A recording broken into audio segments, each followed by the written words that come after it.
Você disse de logística? Sim. Olha, hoje nas empresas de logística eu vejo que falta gestão. É garantir que isso não seja descartado, porque o descarte de tudo isso é o quê? É queimar. O papel é assim, a gente garantir que não seja descartado um material que alguém possa consumir, garantir que a indústria não tenha prejuízo, garantir que a gente consiga recolocar isso ao tempo hábil e garantir que o consumidor tenha um produto diferenciado, com preço muito diferenciado do algo que ele vai usar na semana. Mas o nosso maior desafio mesmo é a indústria entender o quanto isso é importante. Tem muita indústria que recusa propostas por centavos. Recuperar o prejuízo do que ter inteiro, né? E ainda ter o custo de descartar aquele produto. Que custa, em média, 90 centavos o quilo. Boa tarde, pessoal. Tudo bem? Como vocês estão? Estamos começando mais um episódio do Mestres do Transporte e hoje estamos aqui com o Ícaro, nosso consultor de logística, especialista em sistemas. E hoje nós iremos falar sobre operações, estratégia e tecnologia. Boa tarde, Ícaro, tudo bem? Boa tarde, tudo bem? E você? Também. Então vamos lá, se apresenta, conta pra gente um pouquinho quem você é. Tá bom. Bom, aqui na FS eu sou responsável pelos projetos de consultoria, tanto de consultoria de processos, quanto sistema, quanto integrações, né? Então eu gerencio os projetos e também tem projetos do qual eu participo e a gente atua aí nas etapas de consultoria. Então o meu papel é garantir que os projetos sejam entregues no prazo, assim como a expectativa do cliente. Em alguns casos a gente entra para poder aplicar a consultoria de fato. E como é que você ingressou assim, na logística? Como você foi parar nesse mundo? Na logística, eu comecei trabalhando na área administrativa como auxiliar e eu era responsável pela parte de canhotos, então eu conferia só os canhotos que voltavam da rua e encaminhava para o cliente o e-mail daquilo que a gente tinha que faturar. Esse era o meu papel. Então eu comecei fazendo esse trabalho, mas não tinha a mínima noção de logística em si, né? O transporte, o armazenagem, então começou bem sem pretensão nenhuma, né? E como é que você foi evoluindo nisso? Você tinha quantos anos nessa época? Eu tinha 18. Eu tinha 18 anos. E foi seu primeiro trabalho? Já começou assim? Não foi. Não. Meu primeiro emprego foi num Lava Rápido. Eu tinha 14 para 15 anos. Depois eu fui trabalhar em lanchonete. Aí fiquei durante um tempo, depois virei garçom e aí sim fui trabalhar na logística administrativa.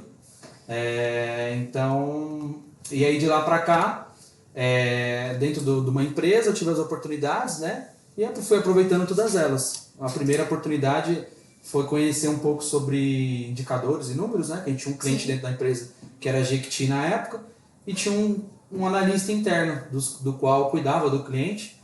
E esse analista, ele era responsável pelos indicadores, por toda a performance nossa e de outros transportadores, e ele trabalhava lá dentro da nossa empresa. E aí foi gerando curiosidade, entender um pouco mais do trabalho dele, e aí que surgiu a vontade de fazer o trabalho dele, que era analisar números e dados e tal, que é ver resultado, entender onde que tem a deficiência, procurar solução, né, e trabalhar com isso. E aí comecei a perguntar para ele como funcionava, como que ele fazia esses números, e aí fui criando esses números na empresa, sem pretensão nenhuma, e aí surgiu a necessidade, a empresa acabou crescendo um pouco mais, de ter alguém que cuidasse só disso, até o cliente pediu, tivesse alguém que cuidasse da performance.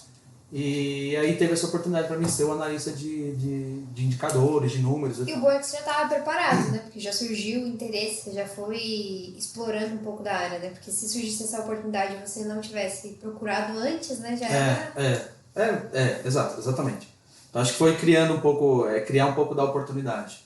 E aí nesse caso eu virei um analista de transporte. E aí sim comecei a gostar de Excel, de números, de indicadores e de dados, e tratar dados, entender, ler e falar, poxa, aqui a gente está perdendo, aqui a gente está ganhando, a gente perdeu por tal motivo, a performance caiu por X região, X motorista. Então o meu papel, na verdade, era munir a operação de e-commerce, que a gente atendia 100% do estado do Rio de Janeiro, com todas as comunidades, era disso. E aí a minha responsabilidade era munir a operação de informação.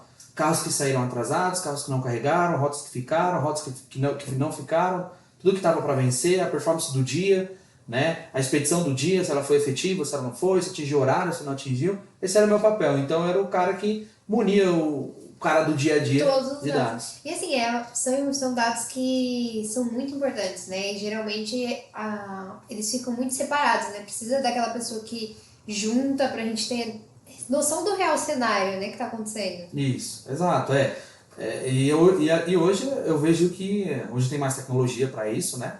Isso faz já 10 anos, né?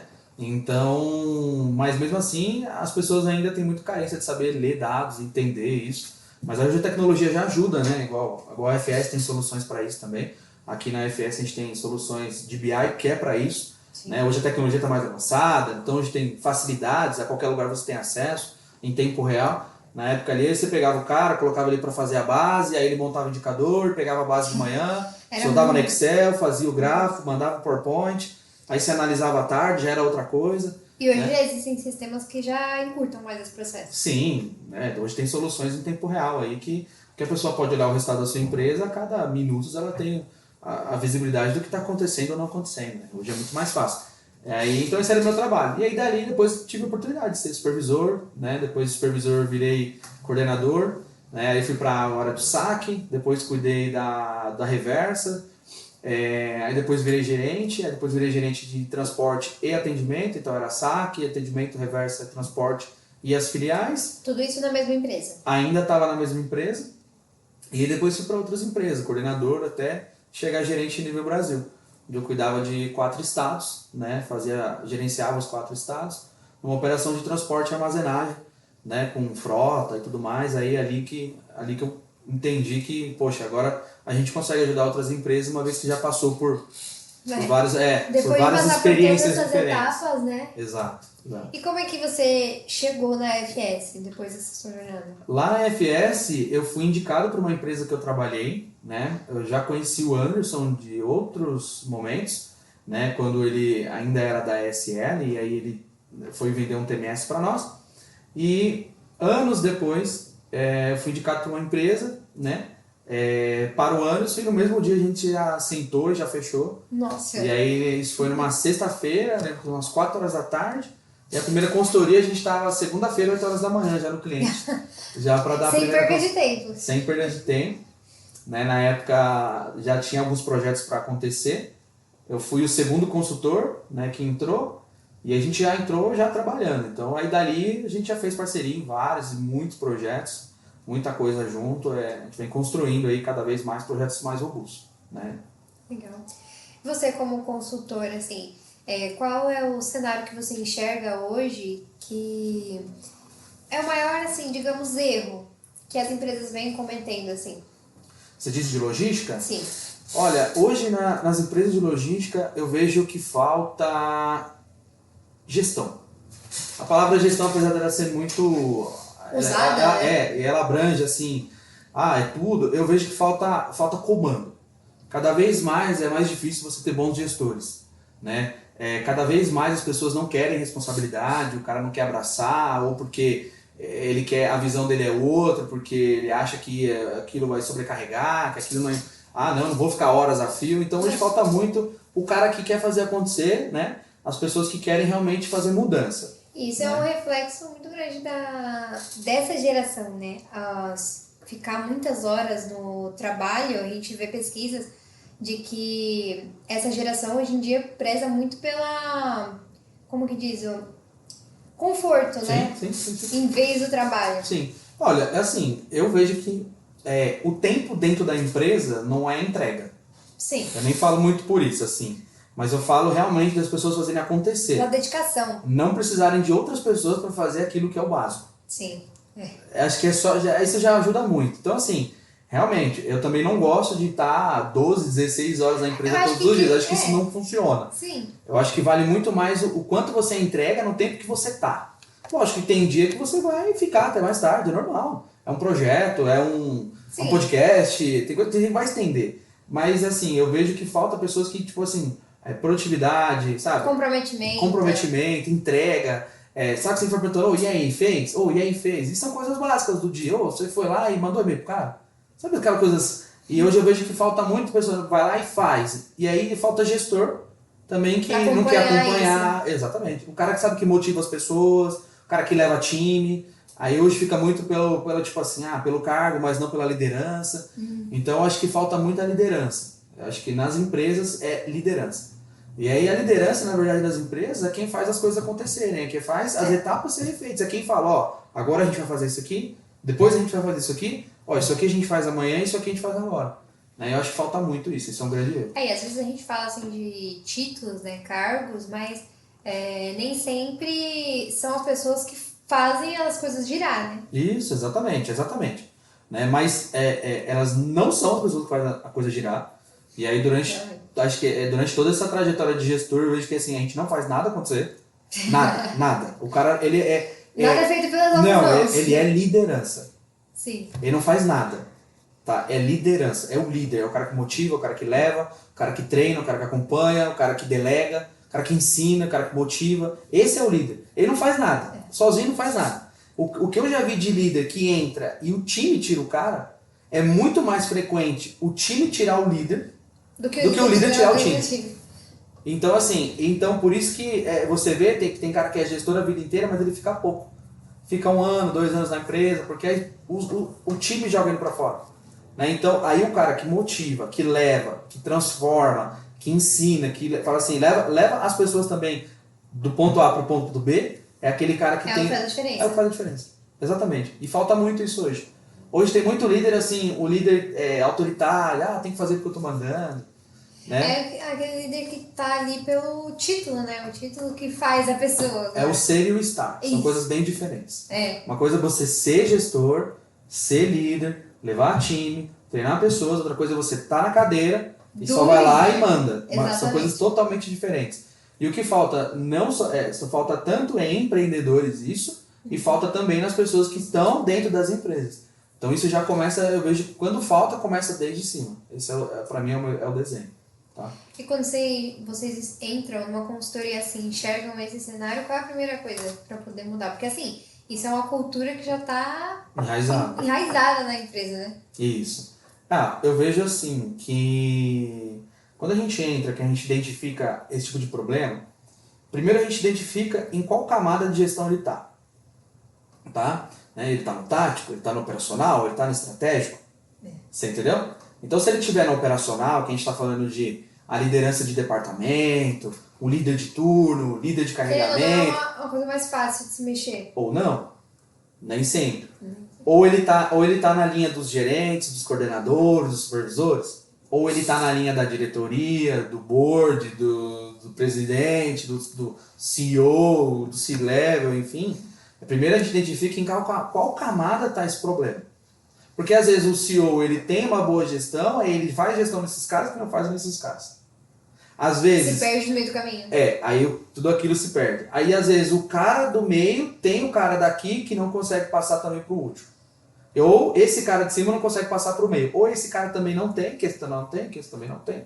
Então acho que primeiro a gente identifica em qual camada tá.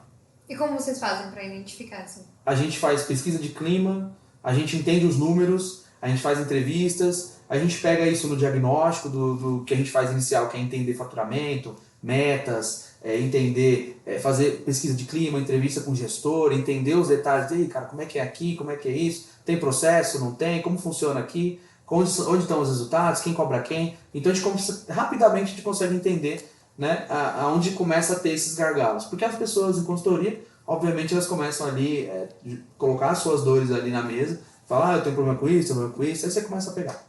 Tá? Mas vocês recebem muita resistência dos operadores? Olha, depende muito da consultoria e qual a finalidade dela. Né? Se a consultoria está 100% voltada para o operacional, a gente tem menos resistência. Porque ali é a camada que geralmente está o time que está com maior deficiência de atenção. Que é o quê? É o time que ninguém vai lá treinar, é o time que ninguém vai conversar, é o time que ninguém vai ouvir. Então você entra para treinar, você entra para ouvir, você entra para mostrar uma melhor forma de trabalhar. Então aqui a gente tem menos resistência. Quando você faz a tratativa pelo time de coordenadores, supervisores e gerentes, aqui tem resistência. Porque aqui o cara tem um cargo, aqui o cara tem um nome, aqui o cara tem o ego, aqui ele tá numa camada diferente. São outras coisas para se trabalhar. Ele tá numa camada diferente. E às vezes o problema é ele. E quando o problema ele está na camada acima, né? Aí a gente não tem resistência, porque aí o empresário, quando ele está na camada do C-Level ali, ele é o cara que comprou a consultoria. Então ele é o cara que está mais engajado, porque ele está investindo em consultoria. Então esse cara, claro que a gente tem as suas exceções, em sua maioria ele é o cara que está adepto à mudança. Então aqui a gente fala as verdades, aqui a gente coloca as coisas na mesa, aqui a gente coloca o que ele não quer ouvir. É porque são processos, né? Se a pessoa já chegou no processo de contratar a consultoria, já identificou que ele tem um problema a ser resolvido. Exato, ele precisa de alguém. Então esse cara que é o que está mais aberto, mais resistência à camada do meio. O cara tem o ego, o cara tá muitos anos na empresa, às vezes o problema é o gerente. E aí? O cara tá há 10 anos. O cara tá há 10 anos, como é que faz? Você entendeu? Aí você tem um caminho de transformar a pessoa, desde que ela queira ser transformada, e tem o caminho de que ela não quer ser transformada, ela quer já estar saturada da empresa. Porque quando o dono contrata alguém de fora para olhar a sua operação, você tem um grande problema dentro dela. E geralmente esse problema está nessa camada da gestão. E aí esse cara que está na camada da gestão tem duas opções. Ele é o cara que ele quer mudar. Talvez ele chegou ali onde ele também se viu sem caminho, falou assim, cara, não sei como melhorar meu trabalho. Talvez o conhecimento dele finito chegou ali num fim. Ou ele é o cara que não vai dar certo. Entendeu? Porque ele já não quer mais ficar na empresa. Então, geralmente são esses dois caminhos. Tá? E a gente está falando hoje de muita tecnologia na logística, né? Hoje os sistemas são quase 100%, né, digamos assim, automatizados. E quais tecnologias vocês acham que é indispensável para uma operação logística tocar assim, sem problemas? Olha, primeiro sistemas básicos que a gente tem que usar. Sistemas de armazenagem como o WMS, que é o sistema para armazenagem. Sistema de transporte, o TMS, e para a gestão da empresa, a parte financeira, fiscal, contábil, o RP. Né? Esses três é base, tem que ter. Se você não for um operador de armazenagem, não precisa ter o WMS. Se você não tiver o transporte, não precisa ter o TMS, mas tem que ter o WMS. Então, e o RP é indispensável. O RP é o que faz a gestão financeira, tá? Para você ver os números e resultados. Mas eu vejo também hoje que a parte de indicadores é super importante. Tá? Eu acho que é um sistema que tem que ter, indicadores tem que ter, até porque os sistemas eles nem sempre se conversam quando a gente fala de números, e um BI, por exemplo, como uma solução que a gente tem, é algo que consolida essas informações num único ambiente. Tá? Então isso é super importante. Sistemas de comunicação interna, eu acho que é super importante, ou comunicação com o cliente, e aí é disponibilizar para o cliente essas informações. Então as empresas têm que trabalhar nisso. E óbvio, pegar as rotinas que são manuais hoje e aproveitar a IA para poder dar uma trabalhada naquilo que é planilha, naquilo que é simples, naquilo que toma tempo, que não é estratégico, para que você consiga usar, né, a capacidade que as pessoas têm de entregar naquilo que é estratégico e não que não é operacional, que a tecnologia traz. Então, é explorar tudo isso, né? Acho que esse é o caminho. Eu acho que hoje em dia, com uma tecnologia que assim, a gente já passou daquela fase de ter planilhas registradas no papel, né? Acho que a gente pode passar por esse processo e já automatizar. Porque assim, a pessoa que cuidaria da planilha naquele papel poderia estar já sendo usada para uma outra parte. Exatamente. Esses são os sistemas básicos, assim, o que seria o diferencial para as empresas terem? Diferencial é informação em tempo real. Então a gente fala tanto para o cliente quanto internamente, tá? Daquilo que está acontecendo. Volto a falar dos indicadores, porque geralmente os sistemas não possuem uma ferramenta interna boa para isso, que são sistemas fora. Tá? Sistemas que você pode conectar esses três principais sistemas, que são as integrações, para que você não tenha trabalhos repetitivos ali. De passar uma informação de um sistema para o outro, por exemplo, do seu TMS para o RP, do WMS para o RP, quantos a pagar ou quantos a receber. Acho que isso é super importante. Né? Acho que esse e lógico, se você puder automatizar atendimento, igual solução de atendimento de chatbot, por exemplo, porque aí você volta a falar, você começa a tirar o trabalho operacional e utilizar as pessoas para aquilo que é estratégico, né? Que é o próprio sistema, o uso dele, a manutenção. Enquanto o atendimento, que é aquela coisa que é mais operacional, tem uma ferramenta fazendo, né, e praticidade para o cliente final também. Acho que esse é o foco, né, hoje em dia. Isso aí. E você consegue compartilhar com a gente algum case assim que vocês tiveram uma resistência, foi muito desafiador para vocês, mas que vocês conseguiram finalizar a consultoria com êxito? Sim, assim, claro que a consultoria, na verdade, ela sempre vai levar a empresa do ponto A ao ponto B. Então sempre há uma transformação. Acho que esse é o nosso maior objetivo. Sempre tem que haver uma transformação. Mas claro que existem transformações que, por a empresa também entender, para as pessoas entenderem, a transformação é muito maior. Né? Então a gente teve um case esse ano ainda que foi uma grande consultoria de armazenagem, né? Que a gente pegou um processo que não era definido, não era documentado, o time estava desmotivado, a gestão estava de saída da empresa, né? Então foi um projeto desafiador que a gente teve que reestruturar toda a operação, né, em apenas 90 dias. Né?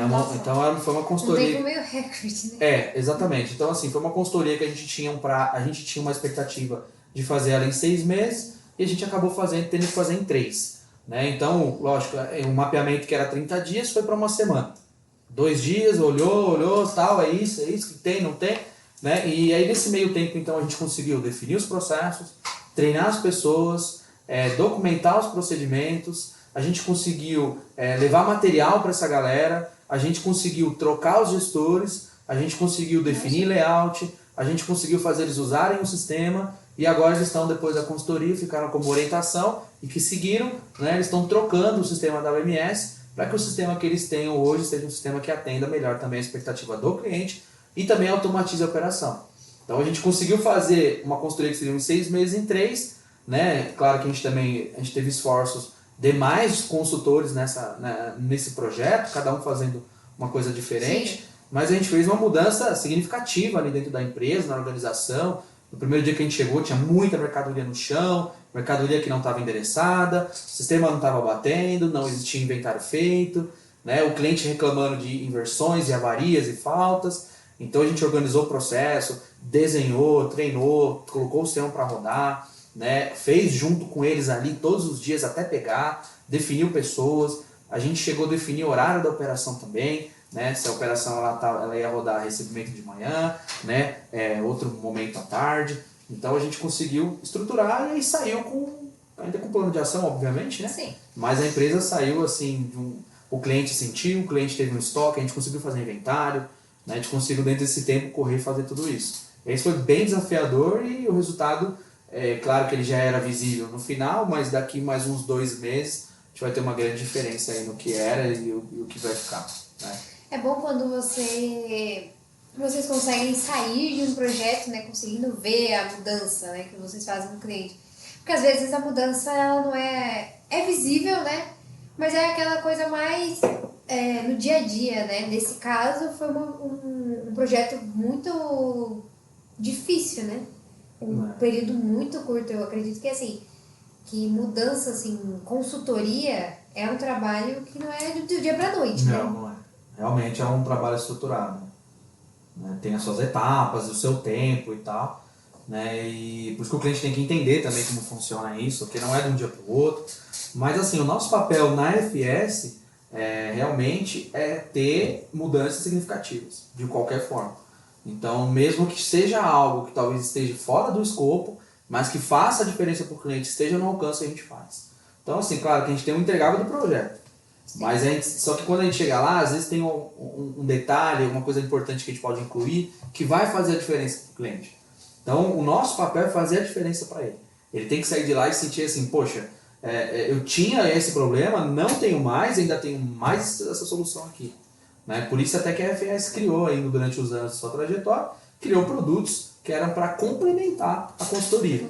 Né? Que hoje a gente tem o chatbot, tem o painel BI, a gente tem as certificações que a gente tira para os operadores logísticos, né? Tem a parte de arquitetura, tem a parte de marketing, né? Que vocês tocam aí muito bem o projeto, né? E ajudam também as empresas a elevarem a quantidade de leads para dentro de casa, né? Ajudam a trabalhar e trazer visibilidade para as empresas.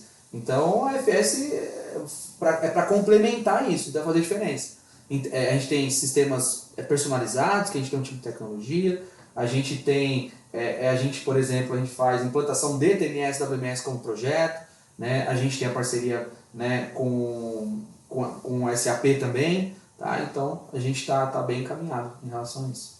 Eu acho que é isso, né? Quando você faz a diferença para o mercado é você entregar mais do que esperam, né?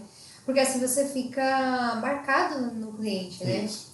Você não se torna mais um consultor, você se torna uma referência. Isso. Assim, o nosso papel como consultoria é fazer um acompanhamento a longo prazo, né? Que eu acho que é o mais importante.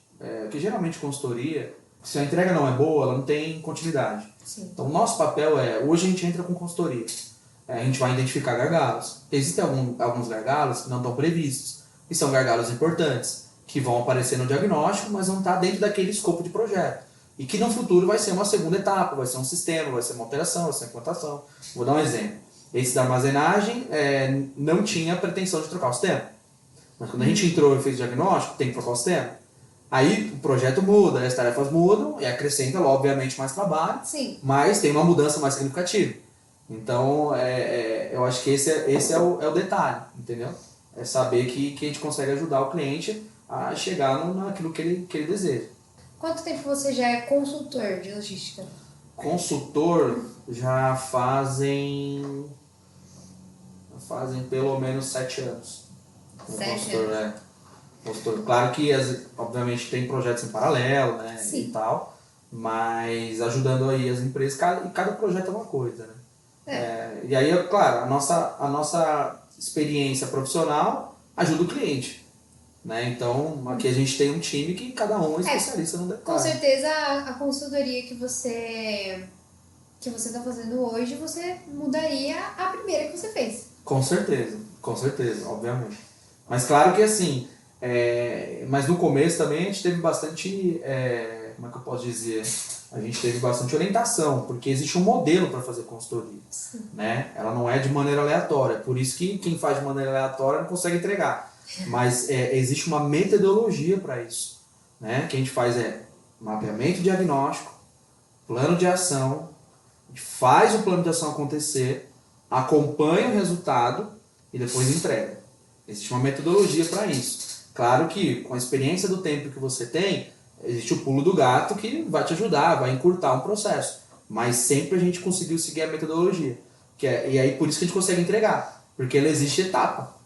Seguir as etapas, né? Exatamente. Todo projeto ele tem as suas etapas, tem assim, o seu momento, tem as suas datas, né? Tem os seus pré-entregáveis que a gente faz, que é as reuniões que a gente entrega parcialmente a consultoria, porque o cliente tem que enxergar o que ele tá acontecendo, porque às vezes quem comprou foi o dono da empresa. Obviamente o cara não vai te acompanhar todos os dias. Às vezes não sabe nem o que você está fazendo. Não sabe, obviamente, porque ele comprou e contratou alguém para fazer. Né? Então tem uma hora que você fala, cara, lembra que a gente combinou? Tá aqui. Isso aqui já foi feito. É isso aí, isso aqui foi feito, tá de acordo, é isso que você pediu, tá satisfeito? Não, que estou satisfeito, vamos pro próximo. Porque aí a gente consegue gerar pro cliente, porque assim, às vezes a consultoria só passa. Né? Então tem consultoria só passa. E aí o cara não sente a mudança. Porque talvez ele também não entendeu o detalhe. Porque talvez não teve um entregável no decorrer do caminho. Porque tudo que pode acontecer no decorrer do caminho, a gente muda. Tá? Então, existe uma metodologia e aí isso faz com que a gente consiga entregar grandes projetos. Identificando assim, porque acredito que vocês vão sempre se atualizando, né? Porque para manter a consultoria sempre atual, como é que você enxerga assim, as maiores mudanças para daqui a 5 anos? Olha, daqui a 5 anos, a gente, na verdade, até 2027, estudos dizem que o mercado logístico vai crescer absurdamente. Tá? Mas vai ser assim, já tem muitos CDs, se você for olhar, Rodoanel, se você pegar Raposo Tavares, se você pegar Castelo Branco, tem muito CD novo já. E aí, o que vai acontecer? O que eu vejo de mudança? Primeiro, automação, que era uma coisa que você via, por exemplo, só a Natura tinha, aquelas grandes empresas, só a Copenhagen tinha, né, que é o armazenagem automatizado, o transporte, a separação. Isso daí não tem volta. Então automação, tá? Tecnologia e sistema. Daqui 5 anos. Então, informação, dados. Então, 5 anos é o que mais vai aumentar. Por quê? Aquilo que é movimentação, as grandes empresas vão investir. Sim. Então, carregar, descarregar, separar, transportar mercadoria, são coisas que pouco a pouco vão morrer. Hoje já tem carreta automatizada que descarrega, separa, armazena, faz o pedido no sistema, o robô vai lá e tira da armazenagem, já leva na linha de expedição e entrega um pallet pronto no final. Você pega, por exemplo, um CD da Natura, o CD da Natura é 100% automatizado. A carreta entra, a carreta descarrega em, acho que dá 11 minutos. Olha. Uma carreta descarrega, entra, aí as caixas passam no portal, aí já lê tudo, já sabe os produtos que tem, já sabe onde vai colocar, monta os pallets mistos, coloca na armazenagem, quando sai o pedido, o robô vai lá, tira e entrega na porta do caminhão. Então, qual que é o cenário futuro? Saber mexer em sistema, saber buscar tecnologia, isso tudo. Não tem outro caminho. Porque cada vez menos vai ter o separador, cada vez menos vai ter o conferente. Essa galera precisa ir para outro caminho, né? Se reinventar, né? Exatamente. Acho que com a automatização isso daí Mas as vai empresas, atingir em todas as áreas. Né? mas as empresas cada vez mais buscam excelência. Tá? Excelência e custo. Então a briga daqui a uns anos é menos custo, maior excelência. Né? O consumidor mudou, todo mundo mudou, quer receber rápido, se não for para amanhã eu não quero. Se não botar no full lá, não chegar hoje, putz, aí não vai dar certo. Porque tudo deixa para a última hora, né? Precisa gravar um negócio amanhã. Tá bom, compra a lente hoje no Mercado Livre, coloca no full, que vai chegar hoje. Não, mas se não chegar não, chega. Entendeu? A diferença é esse, né? Assim, eu mesma, quando vou comprar algo que, tipo assim, deixa pra última hora, porque aí não, vai chegar. Vai chegar, acabou. Né? E aí você atrasa uma hora, fala, não, vai chegar hoje até às 4. É 4h10, não chegou, você já tá reclamando. Exato. E até o B2B é assim hoje. Não é só o B2C, não é consumidor final. Até o CNPJ hoje tem o mesmo sentimento. Né? Eu tenho empresa também, na minha empresa lá, se for para amanhã o cara quer, se for depois de amanhã não quer mais. Ué, como assim, cara? Um caminhão inteiro? Né? Tem que separar um caminhão todo, carregar um caminhão todo, chegar amanhã às 6 horas da manhã. Cara, são 3h30 da tarde. Entendeu? Mas se não for para amanhã eu não quero. Pô, mas calma aí, não pode ser depois de amanhã? Não, depois de amanhã não dá. Mas qual a diferença? Para mim faz. Entendeu? Então, todo o mercado vai se movimentar para isso. E, obviamente, também o ESG. O ESG não tem volta, muito caminhão elétrico e tal. Já montei operação, já gerenciei operação de caminhão elétrico. É uma coisa desafiadora, não é tão simples. Não é plug and play, não é tomada de 110. Caminhão é diferente. Caminhão tem que ter subestação de carregamento, tem que ter o carregador rápido, né? Só vai rodar lá os seus 200 km, 400 e olha lá. Essas operações têm que ser bem administradas, né? Porque é como o carro elétrico. Hoje em dia a gente vê muitas situações que a pessoa ficou parada no meio da rua porque acabou a bateria. Exatamente. E já aconteceu com o lanche de caminhão também. Né? Teimosia do cliente, faz acontecer, eu sei que vai dar certo. Cara, não dá certo, não vai dar. Não, vai sim, cara, se não der certo, chama o guincho. Calma, parou. Entendeu? Mas eu já gerenciei a operação, então assim, a eletricidade também vai mudar muito. Mas assim, claro que tem que ter estrutura, mas quanto maior a empresa, mais tem. Você já vê muita empresa de caminhão elétrico rodando aí, né? Sim. E aí, acho que isso daí é o diferencial. Mas a gente falou um pouco, né, sobre esse senso de emergência que as pessoas têm. Eu acredito que as pessoas começaram a ter muito mais isso depois da pandemia, né? As pessoas olharam muito para a logística quando veio a pandemia, né? Porque tava todo mundo em casa, o que dependia era da logística, né? Você vai pedir como? Pelo delivery, vai pedir entrega. E aí acho que depois que a gente passou por essa pandemia, as pessoas começaram a ter aquele senso de, não, eu quero para ontem. E se não for, você falou, se não for para ontem, não quero mais. Isso. E assim, o mercado mudou muito também de logística na pandemia.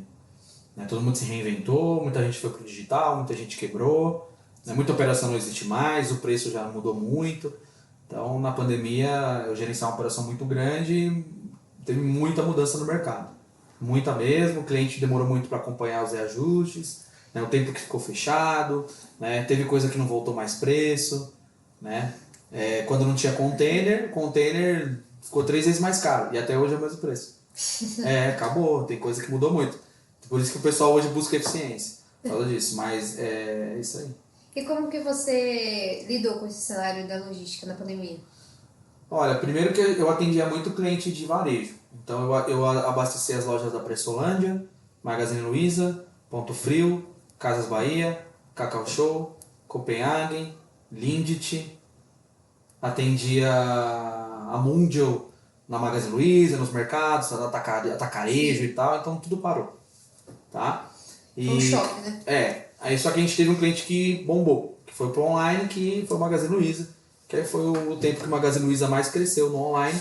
A gente ali fez parte dessa etapa, aí o volume deles cresceram, mas foi assim, de um dia pro outro praticamente, eu demiti mais ou menos 90 pessoas, né, em duas fases, foram 90 pessoas. Veículos eu vendi provavelmente uns 40 caminhões, também de uma hora para outra, né, para estancar o custo, a operação parou. Não tem o que fazer. Pandemia. E também não tinha previsão expectativa nenhuma, acabou, exatamente. A gente segurou durante um tempo, segurou a galera, entrou no projeto do governo, que o governo pagava parte do salário, tal, mas a gente viu que, não ia rolar tão cedo. Não dava, né? E aí o que aconteceu? O transportador é assim, né? Fatura hoje para receber lá na frente. Aí no receber lá na frente, quando deu a pandemia, a gente tinha contas a receber. E o contas a pagar acabou, porque você não tem operação acontecendo, o custo baixou. Sim. Só que depois de um tempo você tem só o contas a pagar, mas não tem mais receber. Porque você não está faturando. Então a gente faturava por volta de 8 a 9 milhões, a gente chegou a faturar 2 milhões. Só que a estrutura... uma queda brusca. Absurdo. Então tudo ficou grande, tudo ficou vazio. Aí o desafio foi o quê? Se reinventar. Né? E aí eu fui para a área comercial também, fui para cima da área comercial, cuidei da área comercial. E a gente foi transformando o que era transporte em armazenagem. Porque a armazenagem não parou. E o essencial não parou. A gente atacou o fármaco, a gente atacou o alimentício, que era essencial. Então o varejo a gente tirou o pé e foi para cliente fármaco, alimentício, aquilo que era obrigatório.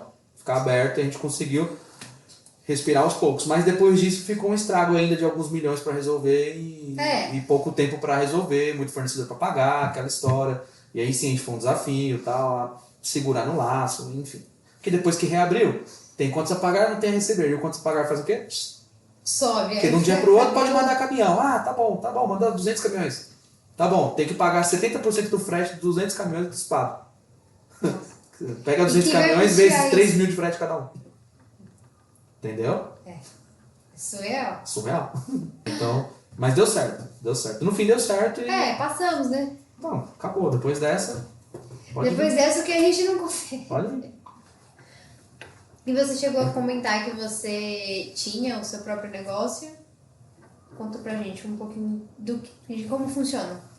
Eu tenho uma distribuidora que a gente é uma solução para a indústria para evitar o descarte.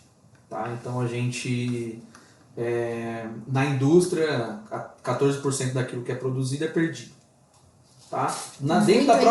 Dentro da própria indústria mesmo.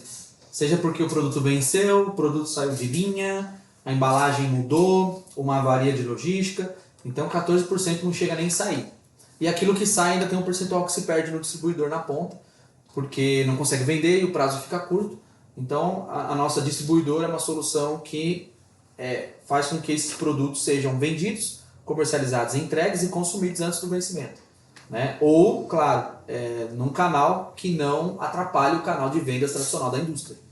Então, por exemplo, quando a indústria tem esse produto, obviamente o preço dele é muito mais baixo. Sim. Então, ao invés dele vender para o mercado que já compra com ele, que é aquele cara que está todo dia comprando, para que ele não tenha que baixar o preço para esse cara, ele manda para mim, que eu não vou vender para os clientes, que é o cliente que está na carteira dele. Então, eu acabo sendo uma válvula de escape, e a gente faz isso em indústrias de alimento, higiene pessoal, limpeza. Né? A gente puxa aí de grandes indústrias, tipo Heinz, Predileta, Flora, que é a Minuano, Neutrox, Assim, Brisa. A gente puxa muito Unilever, né? Que é Brilhante, Omo, enfim, todas as marcas, né? Alimento de marcas diversas, às vezes são marcas pequenas que aparecem. E também a gente trabalha com oportunidade, que é aquilo que a gente entende que encontramos o melhor preço, traz uma marca nova, puxa de um estado diferente, traz para São Paulo, distribui. E no fim, então, o nosso papel é distribuição. Né? Não foge de logística. Né? Não foi tão longe. Não foi tão longe. Tá? Até porque o sucesso do nosso negócio é logística. É logística de informação, logística de dinheiro, logística de produto. Né? Então, e aí é fazer com que um produto tenha 10 dias de validade, chegue no cliente e o cliente compre, consuma antes de vencer. Então, às vezes o desafio é grande, né? Um exemplo, semana passada... às vezes o tempo é curto, né? Semana passada, por exemplo, a gente fez um desafio de 12 pallets de farinha com 18 dias para vencer. Nossa. Então, é 18 dias para vencer, então tem que comprar, pegar, levar até o cliente e ele conseguir vender antes dos 18 dias vencer. E a gente vendeu, tá? Conseguiu. O cara ligou, a indústria liga.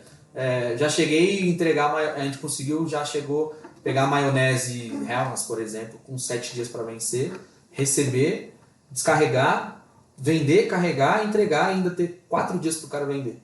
Né? E o cara conseguir vender e zerar faltando um. E aqui a maionese é consumo imediato, a pessoa vai chegar em casa, vai fazer uma maionese, vai fazer um passeio, vai usar na hora.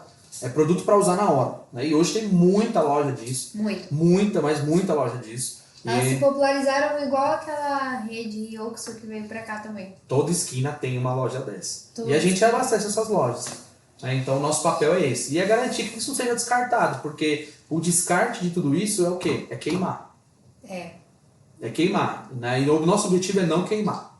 Já tem muita gente precisando. E é assim, eu vejo que no nosso papel é assim, a gente garantir que não seja descartado um material que alguém possa consumir, garantir que a indústria não tenha prejuízo, né? Garantir que a gente consiga recolocar isso ao tempo hábil e garantir que o consumidor tenha um produto diferenciado, com preço muito diferenciado do algo que ele vai usar na semana. É uma alternativa mega sustentável. E vocês... Muito barato. Muito barato mesmo. Sim. As pessoas chegam a comprar produtos a 50% do valor de uma gôndola.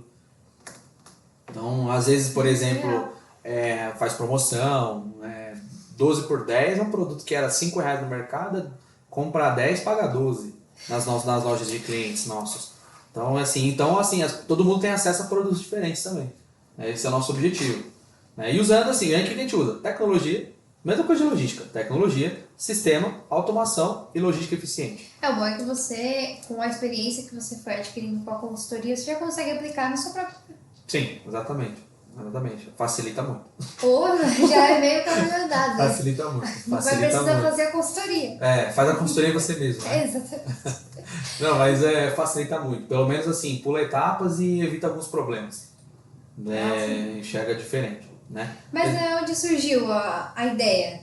A ideia é que eu vi um cliente que fazia isso uns anos atrás. Achei legal a ideia e depois de uns anos eu coloquei ela em prática.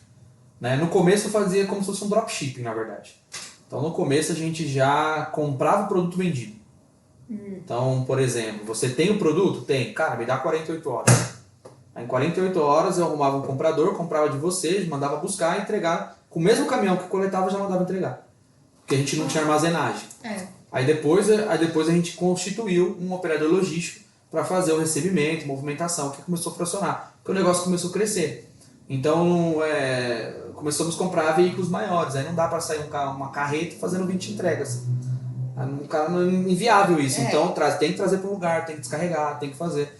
Né? Então, igual semana passada, sexta-feira agora, chega um item lá, chega com 50 pallets. De um item só. Então, não tem como você sair entregando direto. Tem que ter um espaço. Mas a gente faz muito isso. Que é otimizar a eficiência, cara. Tem que ter eficiência-custo. Eu já saio, igual essa da farinha, já saiu do endereço de coleta da compra e foi direto para o meu cliente final, já com a minha nota, o meu boleto, né? E nem passou pelo nosso CD. Ainda a gente faz esse serviço. E essa carga foi dedicada para nós. Então a gente também faz um trabalho, não só de comprar mercadoria, mas tem cliente que dedica o estoque dele. A gente faz um acordo comercial com ele, ele tem um estoque parado, ele não quer me vender, não vai dar o preço, não vai fechar a conta, mas se eu vender direto por ele, aí a conta fecha. Aí eu tenho um time comercial, são representantes que já vendem os nossos produtos, a gente sobe na nossa base, que a gente tem milhares de pessoas cadastradas, né, que tem inteligência artificial também, que manda disparo automático, manda as ofertas, o pessoal consolida os pedidos, manda, caminha para a logística e sai entregando. Nosso maior diferencial é como se fala assim, cara, passa o pedido hoje até 2h30, amanhã na sua porta, cedinho tá na mão. Né? São Paulo, Grande São Paulo, interior, o nosso maior diferencial é preço, não tem outro. E vocês atendem mais a Grande São Paulo mesmo? São Paulo, Grande São Paulo, ABC e interior no raio de 150 km. É uma região Pega muita... grande. Pega. Porque São Paulo, se você for ver... Hoje, por exemplo, a gente deve estar com 6 caminhões na rua, fazendo algumas entregas, e metade é interior. Os caminhões grandes estão fazendo, né? Mas esse é o nosso papel, é garantir que o produto consiga chegar a tempo hábil de consumo, né? E ele não seja descartado. É o desafio, o maior desafio é esse. É um desafio enorme, né? Porque você lida com um tempo muito curto. Muito curto, muito curto. Mas é uma iniciativa muito, muito boa, né? Porque a gente está precisando de negócios mais sustentáveis hoje em dia. É isso aí. E quais são os desafios desse negócio? O desafio desse negócio é conseguir bons clientes, né? Porque existem clientes mal intencionados, mas o nosso maior desafio mesmo é a indústria entender o quanto isso é importante. Em muitos casos, a indústria deixa vencer pela briga do preço. Então, tem produto que o cara me oferta 3 meses atrás, manda proposta e fala que não, e hoje ele me oferta de novo e no mesmo preço eu falo, cara, não vai dar certo, do mesmo jeito que não deu há 3 meses atrás. E vai ficar esse produto lá dentro porque o diretor não quer aprovar, porque o fulano do não sei onde não quer aprovar o desconto, e o produto vai morrer. Aí quando tiver para vencer, aí o cara vai fazer o quê? Agora dá para fazer o preço. Não, agora o preço já não é mais esse. Já é outro, né? Já é outro. Porque o produto é assim, dá 40, 50 dias e começa a contar. Eu comprar um produto com 30 dias é uma coisa. Eu comprar com 10 é uma coisa, comprar com 5 é uma coisa. Então assim, vamos falar de maionese. Com 40 dias, o que era 9 vai para 7. Ainda tá legal. Né? Mas assim, deu 15 dias, o que era 7 vai para 3. Deu 5 dias, tem que ser R$1. Senão não vai sair. E aí hoje a indústria não entende isso. Eu tenho muita indústria que recusa propostas por centavos. Né? Então acho que o maior desafio é a indústria entender o quanto isso é importante. Né? Acho que é difícil porque o cenário ele é curto, né? Você vai perder aquele produto de qualquer jeito. Vai perder. Então é mais fácil, da minha visão, é mais fácil você ganhar uma certa quantidade do que você ter... Melhor recuperar o prejuízo do que ter ele inteiro, né? E ainda ter o custo de descartar aquele produto. Que custa, em média, 90 centavos o quilo. Então pensa, além de você não receber nada, você ainda vai ter você vai pagar 90 centavos o quilo para descartar. Então a indústria faz uma conta comigo. Cara, beleza, aí, eu tenho 12 toneladas de um produto. Vai dar, sei lá, R$9.000 de descarte. Se eu pagar mais que os 9 mil para ele, não tá bom? Já não vai ter que pagar, né? Só de não pagar já era bom, só né? de você pagar as 9 já Não, só de não pagar já era bom. Então, só que a indústria às vezes não consegue... Porque a indústria manda o vendedor falar com a gente. Porque o vendedor está focado em venda de produto regular. Ele quer bater meta, ele tem a meta para bater, é outro. Sim, Aí você vai falar com o gerente, ele tá no mesmo sentido. Aí você vai falar com outro cara, aí só vai funcionar quando chega no seu. Aí o seu fala, opa, aí isso é interessante. Só que é difícil... Porque o vendedor não enxerga o custo, né? Não, porque o foco dele é venda, é vender. Vender no melhor preço possível para regular, ele não quer saber o que está vencendo. Ele quer saber o regular. Então até você encontrar alguém na indústria que seja o cara desse assunto, conseguir tratar com ele, mostrar a importância disso, esse é o desafio maior. Depois que você mostra para ele o quanto é importante, ele fala, poxa, eu precisava disso e não sabia. Entendeu? Porque ele faz conta, às vezes não faz conta. Às vezes a conta tá uma indústria grande, alguém tá pagando. É descarte, 5 mil, 10 mil, 15 mil, 30 mil. Imagina uma Unilever, por exemplo. Descartando 10 carretas. Então. Quanto que dá isso? Dá mais de 1 milhão. Se você for ver, é o custo tanto da produção do produto, de manter a armazenagem dele até o fim da vida útil e ainda o descarte. Ou seja, tudo nem estamos contando, os 90 centavos é só o descarte. Só o descarte. Se você for contar o produto, custo embalagem, máquina, hora, pessoas, né? Nossa, fica um custo estratosférico. É isso aí. Então, nosso papel é esse. E o maior desafio é a indústria abrir essas portas.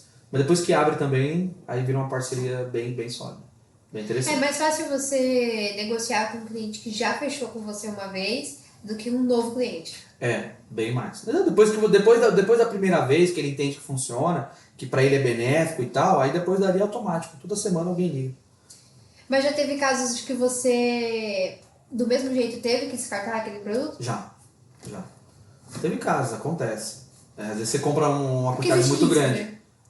Né? É o risco. Então, assim, às vezes você compra uma carreta de um produto só. Aí sobra um pallet.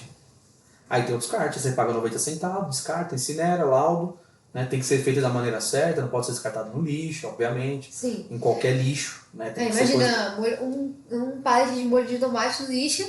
não pode, entendeu? Não pode, exatamente. Isso é proibido. Então, a gente tem uma empresa que faz o descarte pra gente, que cobra esses 90 centavos por quilo, e a gente descarta. Então, isso está previsto já no negócio, no risco do negócio. Tanto no valor da compra. Porque a gente sabe se vai dar ou não para vender aquele volume todo. Mas tem casos que eu tiro o problema da mão da indústria. Porque depois que esse que ele caiu no nosso galpão, acabou. Já tá pago. Aí dali em diante é com a gente. Então não tem mais choro. Né? Então aí o que eu faço? Na compra, a gente já Você já calcula considera isso, né? Puta, acho que vai sobrar alguma coisa. Que aí se sobrar alguma coisa, você queima em qualquer valor e não deixa vencer. Mas assim, aconteceu por bobeira, tá? Porque geralmente é melhor isso aí. Pega 2, 3 dias, você a R$1, e aí alguém ainda vai usar o produto. Às vezes é um produto que o cara abre na hora. Mas vocês conseguem ter uma margem de lucro considerável? Consegue. Consegue ser maior que um distribuidor tradicional. Tá? Porque é um jogo diferente. Não é um jogo de recorrência. É um jogo de estratégia. É um jogo de compra e venda. Não é um jogo de que todo mês eu vou comprar 100 mil daquela marca, daqueles produtos. Então todo mês você tem uma oportunidade, é um jogo diferente. Então, e claro que para isso acontecer tem que ter uma margem maior para suportar ali toda essa estratégia, toda essa operação que tem que criar para fazer. Né? E o risco também de perder. Exatamente. E qual foi o menor prazo que vocês tinham para vender um produto? Para vender um produto foram 4 dias. 4 dias? 4 dias. 4 dias. A gente vendeu em 2 horas. Meu Deus. 2 horas. É porque o time que a gente tem é muito bom de venda. Os caras são muito engajados. Os caras estão acostumados a trabalhar com isso já. E o cara da ponta também. Então, assim, eu acho que se você tiver assim, de ponta a ponta, todo mundo no mesmo objetivo, acabou. já... Não tem erro. Tem cara que assim, já chegou mercadoria de entrar no galpão de manhã, essa foi um caso. Entrou de manhã no galpão, soltamos 9 horas, 11h30 tinham tirado os pedidos, 3 horas da tarde estava separado, 8h30 da manhã estava na porta do cliente. Aí o cliente tinha 3 dias ainda. Ele ainda tinha 3 dias ainda. Era sexta-feira, ele colocou sábado e domingo, ainda vencia na segunda. Era maionese, vendeu tudo, rebentou, que ele vendeu muito barato, que comprou barato, foi tudo essa mesma história. E aí eu volto a falar, o erro de ser barato não foi nem nosso, foi da indústria. Porque é um produto que ele ofereceu um tempo atrás, não aceitou proposta, aquela história, porque tá muito barato. Ou seja, podia, né, Podia ter ganhado mais. Eu ter ganhado mais, todo mundo ter ganhado mais. Mas eles preferiram, deixa eu vencer. E demorou para entregar. Combinou 10 dias e entregou com 25, já perdeu 15. Então quando chegou já tava vencendo. Era para ter chegado na minha mão com 21. Chegou com 4, 6 horas da manhã. Aí deu certo, no fim deu certo, mas isso foi desafiador. Foi desafiador mesmo. E o volume era grande. Bem grande, eu vi esse cara bem grande. Mas deu certo, graças a Deus deu certo. Agora acho que tudo é risco, né? Tanto quanto o negócio não é seu, quanto o negócio é de outras pessoas, como uma consultoria, sempre existe um risco, né? Existe o risco, Já teve casos de consultorias que vocês tiveram que encerrar sem ter dado o resultado esperado? Não de não ter o resultado esperado, mas talvez o tamanho da mudança que deveria ser aplicada não era o momento. Entendeu? Certo. Então a empresa não estava preparada para a grande mudança ainda. Eles precisavam com mais tempo assimilar esse diagnóstico. Entendeu? Então já aconteceu, mas não de falar não entregou e teve que encerrar. Mas é assim, de fazer um diagnóstico, o diagnóstico ser bem mais complexo do que imaginado, entendeu? E aí no fim das contas a empresa fala, cara, a gente não está preparado para isso. Agora, não é o momento. Lógico, foi feito um trabalho diferente do que proposto, mas ficou para depois exatamente por causa disso. Então já aconteceu não só uma vez, tá? É porque a gente lida também com os donos de empresa, né? A liderança, assim, o nível mais acima, né? Que tem que entender que às vezes você está esperando um B, mas você precisa entender Às vezes ele acha que o problema não é ele, é ele. Em resumo, por exemplo. Sim. Às vezes o cara acha que é o gestor Como que você dele, trata, é ele. né? Exato. Como é que você lida com isso? Não, você calma aí, contrata a empresa uma é minha, consultoria e né? a pessoa vira e fala, não, mas o problema é você. E aí? E aí, você é o dono do negócio, você não pode estar atuando. E às vezes a gente já chegou e fala pro cara, você não pode fazer. Você fazendo dá problema. Você tem que ter alguém que vai fazer. Você fazendo não dá problema. E você já... E esse tipo de postura tem uma existência? Tem, e aí é o cara que não tá aberto para receber esse feedback. Ele já imagina, tá? A pessoa imagina. Uma coisa é você imaginar, outra coisa é você ouvir, né? É. Então, realmente, você ouvir de um cara que, poxa, às vezes o cara tá na empresa há muitos anos, a empresa dele há muitos anos. Só que, para aquele momento da empresa, ele é o cara que tá segurando o resultado. Ele é o cara que não tá fazendo a gestão que deveria fazer. Ele é o cara que tá deixando as coisas passar que não deveria passar. E o negócio do cara não tá crescendo o que deveria crescer, porque ele poderia colocar alguém melhor que ele lá. Porque eu vejo que no empreendedorismo não é saber fazer tudo, é ter pessoas melhores que você em cada ponto. Sim. Melhor do que ser o melhor é ter os melhores. É, realmente. Essa é a verdade. Você quer ser você ser o melhor sozinho, cara, beleza. Só vai chegar até a página 3. E principalmente em empresas, né? Você não consegue tocar uma empresa você sozinho. Né? Você precisa ter ótimos... A empresa tem uma estrela só, né? Só um cara brilha, né? É o dono, o cara sabe tudo e tal. Eu acho que é muito mais de ter as melhores pessoas do lado do que ser o melhor. Sim. Né? Você vê que as grandes empresas, os grandes líderes não são os melhores, nem de longe das empresas que eles gerenciam. É. Eles são líderes e gerentes de pessoas, gerenciam pessoas. É, você ser um ótimo dono de empresa é você saber escolher quais são as pessoas que vão estar junto. E gerir recurso. Sim. Acabou. Ter boas pessoas e gerir recurso. É o cara que vai gerir recurso. Dá, não dá, paga, não paga. Entendeu? Acho que esse é o desenho.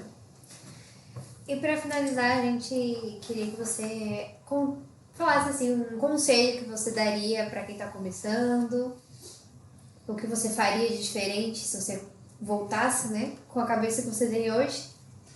Olha, eu acho que é meio clichê assim, mas estudar, esse não tem jeito, né? Hoje eu tenho pós-graduação em gestão de negócios e inovação, faz muita diferença, tá? Não é, mas eu não vou exercer a função em si, mas, cara, te prepara para muitas coisas que você vai ter dali para frente. Então, networking, apesar da palavra também ser bem saturado já, cara, fazer da maneira certa, mas fazer da maneira certa, tá? Eu acho que cara, fazer da maneira correta o networking, conhecer pessoas, conhecer lugares, ter experiências, isso não tem preço, tá? E assim, cara, eu sempre levei uma coisa que me abriram muitas portas, é assim, não importa onde eu tô, não importa com quem eu tô, e se eu sou reconhecido pelo aquilo que eu estou fazendo naquele momento. Você tem que fazer por você. Não é pelo outro, não é pela FS, não é pelo seu emprego, não é pela onde você trabalha. Eu acho que o caminho é fazer por você. Primeiro por você. Porque automaticamente as portas vão se abrir alinhando naquilo que você está fazendo. Porque às vezes as pessoas esperam, mas eu te dou oportunidade, eu preciso do cara me reconhecer. Cara, se ele não te reconheceu, beleza. Faz o seu. Dali você procura o melhor, dali você vai com uma cadeira melhor, dali vai abrir uma porta, você vai conhecer alguém. Se movimente. Acho que esse é o caminho. E conheça pessoas. Acho que os melhores negócios que eu fiz foi conhecendo pessoas. Não teve coisa melhor. O melhor resultado é conhecer pessoas. Te leva pra... Te colocar em lugares, te abrir portas, mostrar negócios, trazer oportunidades, são as pessoas que você conhece. Sim. O ciclo que você anda, né? E o estudo é aquilo que te dá base para você pensar, não é que você vai exatamente aplicar. Pra você chegar naquelas pessoas também.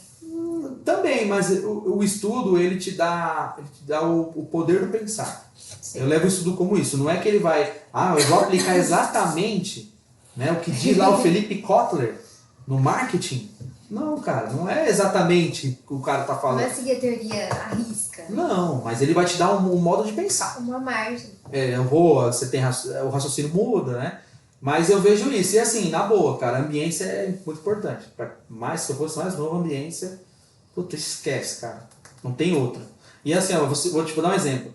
A inteligência artificial que eu tenho contratada para minha empresa, eu conheci um cara num evento que eu fui para aprender. Aí eu fui o primeiro cliente do cara. Então olha que louco, se o cara não tá lá no ambiente de pessoas, empresários... Se você não vai... Ia ter palestra de vários caras e era voltado para empresários. Aí o cara foi, só que o cara não tinha um cliente ainda. O cara foi lá, conheceu pessoas, conhecemos o cara, fizemos amizade, fechamos com ele, fui o primeiro cliente do cara. né? A gente estruturou a operação com ele, pô, me ajudou pra caramba, só de estar no ambiente certo. Você entendeu? Eu vou dar um exemplo, teve uma sacada, só de estar no ambiente certo, né? Teve um tempo atrás que a gente patrocinou um evento de dono de supermercado, e só de ter patrocinado o evento, ter participado dos 3 dias da imersão para dono de supermercado, no dia seguinte a gente aplicou coisas tão absurdas, a gente conheceu pessoas tão importantes dali em diante, que assim, fez total diferença. Né? Então o ambiente ele é super importante. Não é aquela balada, a ambiência, anda com os caras, é a soma dos 5. É aquele clichê, né? Não. É realmente estar com pessoas interessantes. Não significa se desvincular das pessoas que você gosta. Não tem nada a ver com as eu acho que não tem... Eu acho que momentos e momentos, entendeu? Mas eu não posso mais ser aquele meu amigo do cara? Lógico que pode, cara. Normal. Só que quando você estiver procurando alguma coisa diferente, procure pessoas diferentes. Exatamente. Mas eu posso tomar cerveja com todo mundo? Normal. Vai tomar cerveja com os caras. Com aquelas mesmas pessoas de sempre. Só que quando você vai buscar evoluir, você vai procurar pessoas que estão além. Né? Eu acho que é sempre buscar pessoas além. Sair daquela sua zona de conforto. Exato. É sempre ser o patinho feio da história, sabe? É bem melhor, cara. É bem melhor ser o mais burro da turma. É verdade. Concorda? Pelo menos eu acho, tá? Desculpa, pessoal. Assim, eu prefiro ser o que menos sabe entre os mais inteligentes do que o mais inteligente os que menos sabem. Porque entendeu? Quer dizer? É aquele ditado, né? Diga com quem anda, né? Exato. Tipo assim... Você precisa mudar o seu ambiente pra você evoluir também. Exato. Vocês são de marketing. Vocês querem andar com pessoas que são melhores que você ou ensinar uma galera? Exatamente. Se você quiser evoluir, você vai andar com os melhores e ainda vai ensinar a galera depois. Exato. Só que você vai precisar andar com um cara que toma mais tempo no mercado, um cara que já sabe, que já passou das etapas que vocês estão passando, já fez o que vocês estão fazendo, o cara fala, cara, vai por aqui, entra por aqui, vai pela direita. Então eu tenho uns mentores assim, distribuidores que eu ligo, o cara fica horas falando. Fala, faz isso, liga pra esse cara, faz assim. Fala, cara, é verdade. O cara já tá, 10, 15, 20 anos. Entendeu? Eu acho que é esse negócio, entendeu? Pegar o que as pessoas têm a somar. Né? Isso aí. É isso aí, agora a gente já tá finalizando. A gente vai fazer só pra você mandar direto pra câmera, finalizar com uma mensagem, pode ficar tranquilo. Tá bom.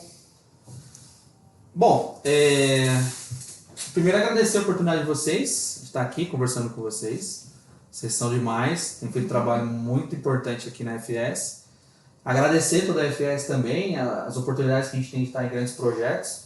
E que aqui o time é muito engajado, acho que é o diferencial nosso, né? Cada um ser muito bom em uma coisa e todo mundo unir isso como um propósito. Né? Exato, não tem essa de fulano A ou B. Né? Agradecer a minha esposa, que ela vai ver isso. Vou agradecer ela, tá sempre do meu lado, a Érica, né? É uma pessoa muito especial para mim, a gente topa tudo, não tem erro, que para cima e para baixo, né? E assim, pessoal, falando assim, o que eu deixaria de recado é percorrer seus sonhos, assim, por muitas vezes eu deixei de fazer aquilo que eu tinha vontade por medo, por achar que não ia dar certo, por achar que não ia rolar, ou que não tinha capacidade, e todas as vezes que eu me desafiei deu certo, né? Então às vezes a gente tá com uma ideia, tá com um negócio na mão, tá né? E assim, e muito de mentalizar as coisas. Eu lembro muitos anos atrás que eu queria um dia ser o gerente lá, não sei o quê. E aí você chega lá, quando você mentaliza, você vai atrás, acontece. É o que eu falei, eu nunca esperei nada de ninguém. Eu acho que eu falei assim, se eu fizer o meu melhor, a vida vai me encaminhar para aquilo que eu tô procurando. Não importa se é aqui ou outro lugar. Né? E eu aprendi uma vez, um cara falou para mim, ele falou, cara, é assim, não importa onde você esteja, faça o seu melhor dentro daquele lugar, que se você não for reconhecido ali, daqui a um tempo você vai ser colocado num lugar para ser reconhecido. E sempre aconteceu isso, cara. Quando você saturou, vê que não vai dar, faz o seu melhor ainda. Que aí vai aparecer uma oportunidade, aparecer uma porta, você vai estar pronto e seguir. Né? E não ter medo de percorrer os sonhos. E aproveitar a vida, porque ficar de bobeira não é mesmo, passa rápido. Passa rápido. Certo, pessoal? Então é isso, gente. Muito obrigada por acompanhar a gente com mais um episódio. E ficamos por aqui. Tchau, pessoal. Obrigado. Tchau, tchau.